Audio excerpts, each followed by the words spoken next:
Alrighty, hey, thank you for joining us. My name is Bravo. Now, alongside Gavin. Gavin, tell us about yourself. What's up? My name's Lan-G. I'm one of the co-hosts of Under the Radar with Kenny over there. We're the ones streaming all this for you guys on Under the Radar 411 site on twitch.tv. Hopefully we can get Union to reach to work tomorrow. Otherwise, we'll be here to support anything that happens to go wrong. Awesome. So in this match, we have Crowd Pleasers taking on True Mercy. Crowd Pleasers roster is going to be Reaction, Shooter, Chaser, and Kratos. And on True Mercy's roster, we have Soul Owner, Laser Arm, Fabo Nexo, and Tekka Ninja. It looks like this game was a bad, incorrect start, as we only have one team in this game. So we're going to wait to get a quick restart before we get this first game underway, which I believe is going to be Zealot TS. Yeah, I do believe this one's Zealot TS on the next series of games, along with a Onslaught Capture the Flag, followed up by a Sync Team Slayer. Cool. So 2 remakes in there, and of course an out-of-the-box Halo Reach match. Should be pretty balanced map. Can you tell us about what either of these teams have done so far in this tournament? Right now, I know I've seen Crowd Pleasers practicing a whole lot at the side booths and stuff like that. I've been running the stream for the most part, so I haven't got to see a whole lot of what they've been doing, but I've heard a lot of talk for the Crowd Pleasers, so I'd like to see what they have to, what kind of match they put up against these Cool, guys. yeah, and they are one of the few teams here with a coach. They have Scar Jordan coaching them, so they will be pretty much on top of all their power weapons and everything. I think they also have, all 4 players have headphones. I don't think the other team has. Yeah, I know. Actually, I was going to hook one up, and they asked for a plug-in for Tritons, and unfortunately, we couldn't hook him up. So. This is an Astra-sponsored tournament, so that's tough luck. Yeah. All right, so I think we're going to have Zealot TS starting here. Of course, Zealot, a very fast-paced game type and map, no matter what game type you're playing, but Zealot Slayer, very fast. I want to grab that top control and really either lock down gold side or main ramp side before you pinch in to the enemy base. So this game is going to get started off. I believe we're going to be starting off with Reactions POV. Yeah, I do think that's what Kenny said. Yes, we are here with Reaction EKL, of course, a player from one of the top names in all of European Halo and now all of professional Halo, really. Reaction has become a household name as he now, I believe, resides in the States. So he is here joining us at Arena Gaming in Chicago. Thank you guys so much for checking out this stream. Once again, my name is Bravo, and I hope you are enjoying this Arena Gaming stream. Really, pretty much the biggest Halo Reach tournament we've seen all summer here with quite a few pro players in attendance. I know we were really surprised at the pro turnout, and it's really awesome to see. I know we've had some technical difficulties throughout the day with the stream. Hopefully we'll have all that figured out by tomorrow, but for the most part, everything seems to be running pretty smoothly now. Yes, it does, and now Reaction here with a 6-1 to lead, and he has the sniper up top gold. Obviously wants to stay alive there, hopefully getting some help from his team. As that does come through, he's able to push that player down to the lights, and really nice control here. You see, you really don't want to hold top gold on Zealot unless you have that top mid control. It's somewhat of a prerequisite. You're pretty much going to get flanked and outshot. Excellent shot there. He's about to probably turn 2 right here. Forces another player down to the light. So really controlling gold almost single-handedly as his team runs around the bases and controls the middle of the map. His team is doing really a good job at distracting the teammates because it seems like everybody's killing it. Isn't even looking at him up there at top gold. Every shot he puts on seems to be uncontested. Yeah, they have a lot to worry about now as they are down 17-2. Crowd Pleasers here look like it should have been a headshot, but hits that first shot. Gets hits the body 2 shot body on shots Teknina. there. Excellent play there. Teknina taken out as he's pushing around top gold. He hasn't even been forced to leave gold this entire game thus far. Yeah, blue team really needs to kind of get together and create a strategic push right now to try to get him out of top gold control because they are just doing work right now with the 20-2 lead. Reaction does not seem to be missing here as he's laying shots into the bridges and the bases. Anyone who's come up to the streets, he's either hit a body shot on or had help from top middle. So excellent play there. As see, he backs down again and just terrible timing and pushes here from True Mercy. As it looks like this is going to be a real stomping here as they might even be challenged to get up to the 15 kill mark. Yep. Laser Arm's up there, one shot as a teammate cleans him up. They are spawning in the blue base right now on the flag.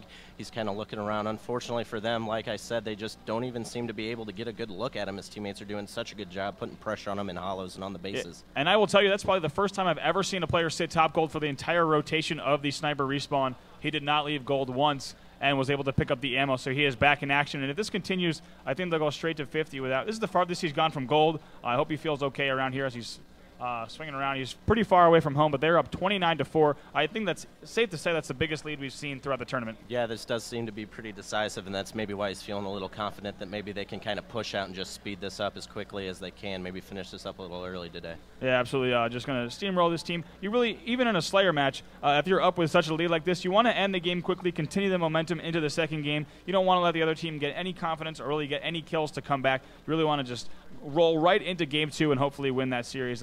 obviously taking all 3 games as fast as possible. Yeah, I know this is a lot of these players take it at the professional level. There's none of the high school mercy that you might see in some lower sports. You want to demoralize your team as much as you can early just to have that, like you said, momentum going into the rest of your games in the series. Yeah, absolutely. Here, all of the blue players now spawning down around bottom middle and ring 2.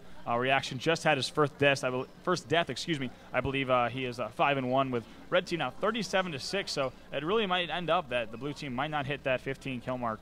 As they're really just being pinned into the base. And an excellent play here from Reaction. Very disciplined Halo we're seeing from them.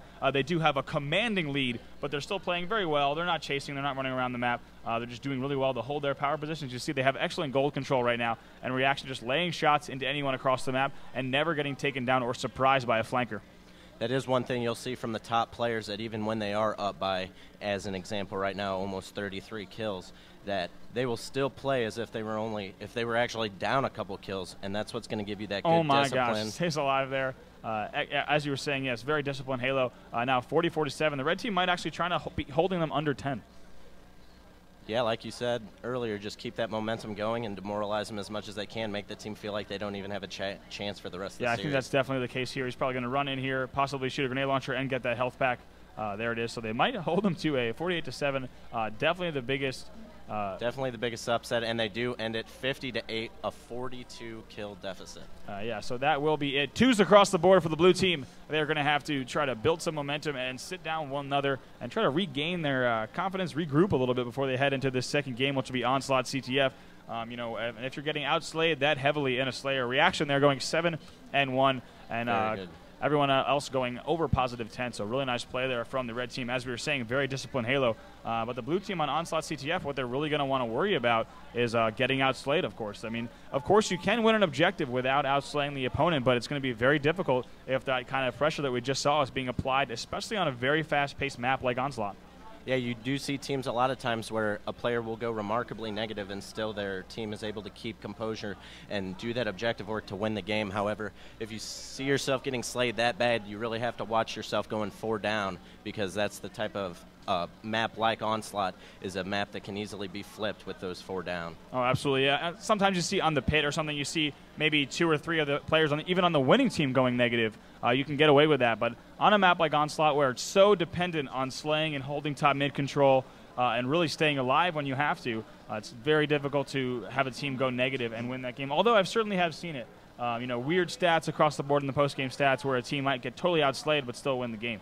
Yeah, I've had it happen multiple times online where you'll feel good about the game, but you just lose track of what you're actually trying to do. And when it comes to an objective game, it's not about the kills. It's about getting that win through objective work. Right, and even in a spawn trap or even a standoff situation, what you'll see is once that standoff breaks, all a team has to do is run maybe back-to-back flags or even back-to-back-to-back flags, and that can really be the difference in the entire game. So let's not count the blue team out yet. That was a very commanding victory from the red team and Reaction's team, who's obviously going to try to bring that momentum in right away. I wouldn't be surprised if they were very aggressive off the start and got 4 down right away. Yeah, one thing that would be really impressive after a quite embarrassing performance is the same blue team gather some sort of composure. Yep, and so now we're going to be jumping on board here. Let's see. I think we are once again on board with Reaction, but we are jumping into an Astro list, and pretty soon we're going to bring you these first moments of the game and kind of break down what we might see for the rest of the match right here as they pick up that first kill, and they're laying fire in the cross-street battle. Smart play there to avoid that. He already has 2 players in the enemy base, and it looks like there was 3 dead, but he is taken out there. So 3 dead for the red team, surprisingly. Like we said, you never know. Slayer might be something that those teams need to work on, but when it comes to objective, just having that whole new mindset to your play might give you the edge you need to maybe pull out some sort of surprising upset. Oh, absolutely, and we can't talk enough about how really you have to have a clear head going into every single match. Even though this is a local tournament and you're playing against an amazing team, there's no reason not to go into the next game just with the confidence that you can win it, because it's always possible here in Halo Reach. There's also a lot of random factors, so there's no reason not to go into this game with really the utmost confidence on every match. And that's one thing that this Arena Gaming structure kind of provides, is you might find a team that you're losing these couple games against, but the cool thing about that is you're just not going to lose a series and then get bumped to a whole new bracket. There's multiple teams in your division that you might drop down by one team, but you might be able to pick up the wins against another team in your division and get that record up high enough to advance to the next level of gameplay. Right, that is a fantastic point. There is incentive to win every single game you play here, so no matter how many games you're down in a series, a win and a loss, or even just tying a game might be the difference between heading home on the first day or really making it through to Sunday. Yeah, I know earlier today I watched a team go 1-2 in their series, but the next one they won all 4, and now they're advancing to tomorrow's gameplay with a 4-2 record. That's one good thing that I think that this kind of provides, kind of similar to some of the professional sports, not based on purely bracket-style play that you see in a playoff structure, but allowing for that record to carry you into a playoff structure in a more higher-up level of play against the superior teams. Right, and I think what's also great is the scheduling of this tournament so far. For those of you who might just be tuning in, we had Status Quo playing earlier today. They played all of their matches. They went 6-0, and they were able to head back to their hotel, kind of regroup and be finished with their day, whereas at MLG events, often you saw things like players playing perhaps around noon, playing a full series, and not having to play until 7 p.m., so yeah, you might have time to go back to your room, but those teams who don't play till 4 p.m. maybe don't have time to go back to their hotel room. They're stuck in the venue. They're waiting, so there really is that whole psychological really kind of under details. pressure. Yeah, you're under pressure and you're stressed out and you're hanging out in the pro lounge perhaps for the entire day, so you don't have time to go back to the hotel room. You don't have time to relax. So I think a lot of players are impressed with both the scheduling, the brackets, really everything here at Arena Gaming seems to be done very well, and I think that's also a testament to the fact that there are a lot of pro players competing here as the red team now goes up 2-0, and I think we're going to go on board with an Astro. Listen, as they do cap that third flag, we're going to see if they can finish this game just as quick as they finished the first.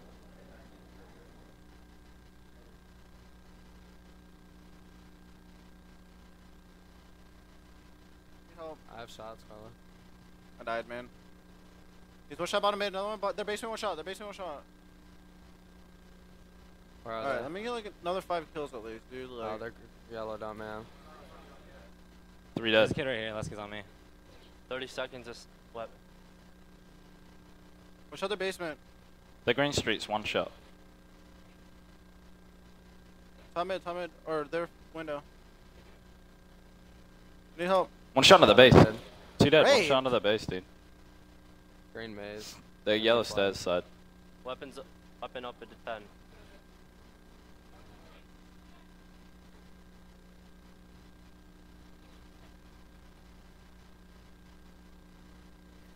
They're yellow street weak. 1 shot. Just 1 yellow corner. Weapons Let up. me get them. Where are they? Green fridge. The green dump, dude. Shot their basement. The green corner, dude. Somebody please run it, Ian. The green dump. Do not be Eddie. Wrong way, idiot. The fuck are these kids shooting I at? don't know, but cap the flag. Fuck this shit, guys. It's a waste of time. It's not a waste of time, bro. Like, I need to get warmed up, and I'm trying to win a backpack. Alright, fine. Just because we're not warmed up. No, I'm capping it, dude. How are you It's now? our basement, man. Now you can have fun killing them. 1 shot green maze, dude. Nice. Dude, you're such a vagina.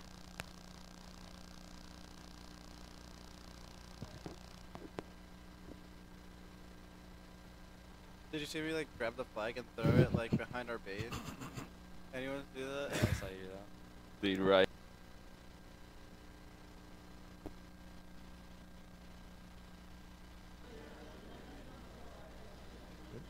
So now taking a look at these post-game stats, as we once again see the red team all going positive here, almost all going double-digit positive actually, and the blue team all, of course, going negative. That was a pretty fast 5-0 game. I know one thing I saw Reaction doing the whole game as we were with him the entire time is he'd do a great job just kind of getting behind his team and sitting in the back corners, putting shots on behind, kind of as a popular pit strategy, kind of sit in that hut, put shots on the team, so by the time they get to the other side of the map, they're already so weak, it's no effort at all for the rest of your teammates to clean them up and push through for easy flag caps. Yeah, I also saw him when he was not in the corners of the enemy base, also hanging a lot around the dumpster area and waiting for the enemy to either spawn in the corners, in the bases, and just putting in shots on players pushing up the street and then hiding back under the base, or shooting players who may be spawning boxes. So super annoying, but also a testament to his great map awareness, the ability to just keep the enemy team on spawn and always under pressure. Of course, you don't want to give them 2 players pushing up the street because that can quickly lead to a big shift in control. Yeah, and like you said, it's just a demonstration of his discipline that he has, really using sitting by the dumpster, waiting for the team to make a mistake, not pushing out or getting too extended away from his teammates, and just waiting for the kills to come to him and allowing his team to push together for really strategic moves. Absolutely. So we're going to be soon jumping on board. Game 3 will be Sanctuary Team Slayer. We saw a Sanctuary Team Slayer in the last series, which was a pretty close game, and it's really going to come down to the sniper usage and the camo. Although I must say, I imagine no matter what happens, the red team will come out on top. The blue team has shown here that they pretty much can't keep up with these red team. Yeah, thinking only logically based off what we've seen so far, the red team pretty much has this one wrapped up. I think this is going to be a 3-0. So crowd pleasers definitely forced to be reckoned with here at the Arena Gaming Tournament in Chicago. They've been playing very well, and I expect them to pretty much be on top of ring control, all the camos, and possibly even both snipers throughout the rest of next game. As once you get the team on that rock spawn trap, it's pretty easy to grab the enemy sniper and just start laying bullets in and start shifting spawn traps essentially back and forth between the rocks and the courtyard.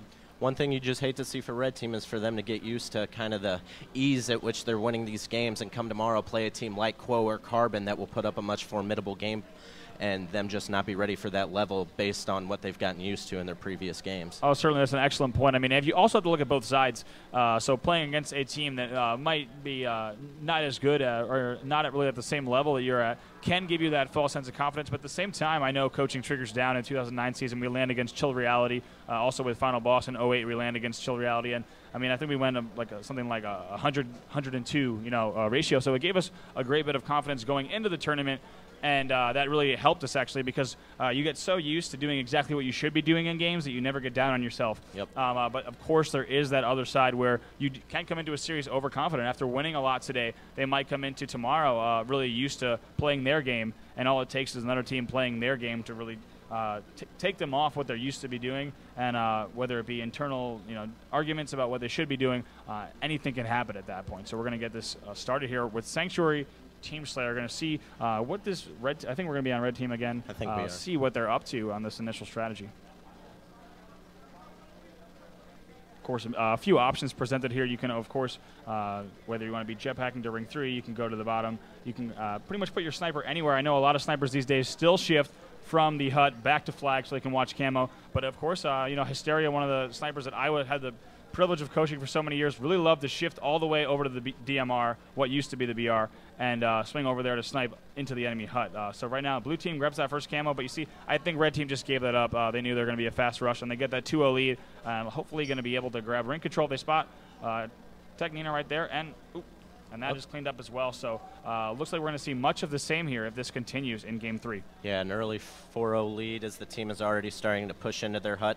That enemy P Street is a great place to be and a terrible place to be if it's you on the receiving end. They're going to push those spawns to the rocks and their flag and kind of just each take turns with that ring control, pop into Carbine and P Street to just pretty much pick them off spawn and also in this game. Definitely quickly. Notice that red team does have that ring control. As you see that guy in the window, he's forcing those rock guys back to the flag. If you're just watching this game type maybe for the first time or not too familiar with competitive Halo, you might wonder why those players are pushing so far back to the flag and just repeatedly dying, but it's really because they have such great ring control as well as P-shooter control, just forcing them back to the flag as another player comes back, and they're just keeping them in the back of the rocks. And if the blue team really takes their time with getting out of their spawn, they're going to be kept on this spawn trap. So they have to choose if they want to wait for each other or shoot together right away off the spawn. That is something that it really looks like blue team just needs to work on their team communication a little bit. Like you said, that's something that your team needs to talk to each other, decide what they want to do not hesitate, and they need to execute. Whether it be switching sides of the map to try to flank around and come from another direction, or kind of sit back and battle their way out of their base. Right here, yeah, you see they seem to be playing a little bit patient, but unfortunately not paying off for the blue team as the red team is up once again 24-4. Looks like another massacre here as Sanctuary, one of the routine maps Ninja and I were talking about earlier, that you can really, once you get into your groove and you know how to play this game type, if you've been playing with professional players at the highest level for this long, a game type that you're so used to playing, you know exactly what to do in all situations. You always know constantly what angles you're being exposed to, and you can really just play the game. It becomes such a disciplinary and muscle memory action. Yeah, I know after I took a long break from competitive Halo from 2009 to 2011 due to a bad hand injury I had when I picked up Reach, one of the first maps that I kind of got the hang of was Sanctuary, just because those spawns are so easy to time and manipulate with Excellent the positioning of the map. Yeah, absolutely. So here, as they're keeping them trapped, notice that he did not challenge there and avoids that grenade. Excellent job there. Calls for help, and he's able to get it. So really nice play here from the red team, even though they're up 34-6. Once again, playing like a winning team. And that's something that is going to kind of tell us that tomorrow they're going to be ready for the top level of competition they'll be playing against. You know, they're not getting into this groove where they just go ahead and chase and maybe let it become an even closer game. It's already 38-7, and we haven't even been playing for 5 minutes yet. Yep. Like you said earlier, they're playing really smart, keeping that discipline throughout the entire game as reaction goes down finally in ring 1. Keeping that discipline, so maybe for tomorrow they're keeping the mindset that they may be playing better teams that are even close to or above their level, and keeping that level-headed mindset that they need to play as best as they can play and not just pretty much objectify a team that isn't at their level. Absolutely, and I think on that last death cam that we just saw, I think we do have a goose on our hands from the blue team, so that player is going to want to get a kill as fast as he can. If his teammates are his good friends, they're going to let him get that kill. They're going to help him get that kill before the game's over. He does only have 5 kills to do it. 4 now, and the gap seems to be quickly closing. It might even been Fabo, so hopefully he gets that kill. But now we're 47-11, so really a very fast-paced, dominating performance here from Crowd Pleasers as they're going to try to carry this momentum not only through the rest of the day, but of course into the rest of the tournament as we have several top teams. This is going to be the last kill. Double kill by reaction for the 52-11. Fabo does grab that one kill. Fabo does get it. So he will not be goosed here. He will go away, be able to walk away from this game with his head held high, or at least a little bit higher than it would have been if he had been goosed. Now we're going to take a look at these post-game stats, which will obviously tell the story of how this series really went throughout its entirety of all 3 games here with Kratos with a positive 14 here, going 15-1, almost getting that perfection, putting on quite a show for us. On the other end, we have Fabo and another teammate going double-digit negative. So that will wrap up, I believe, this series. Is that correct? Yes, I think that's right. I'm not sure. Do we have another game that's going to be? Well, we might have another game. We'll find out in just a moment as we get the word.